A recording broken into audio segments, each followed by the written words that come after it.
Halo, dalam video ini saya akan menunjukkan cara mengaktifkan LDS pengangkatan otomatis untuk area dengan ruang terbatas pada DREAME X50 Ultra Anda.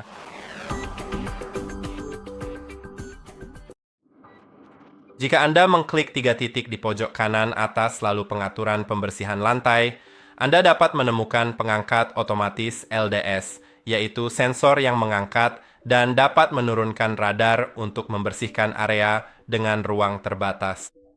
Dan Anda dapat mengkliknya untuk mematikannya. Cakupan keamanan. Jadi robot akan masuk ke area rendah sedikit lebih tinggi dari bodi untuk pembersihan atau cakupan ekstrim. Jadi robot akan masuk ke area rendah yang sejajar dengan batas bodi untuk membersihkan, tetapi hal ini mungkin menyebabkan goresan di bagian atas mesin, dan saya harap video ini bermanfaat. Jangan lupa untuk like dan subscribe, dan sampai jumpa di video berikutnya.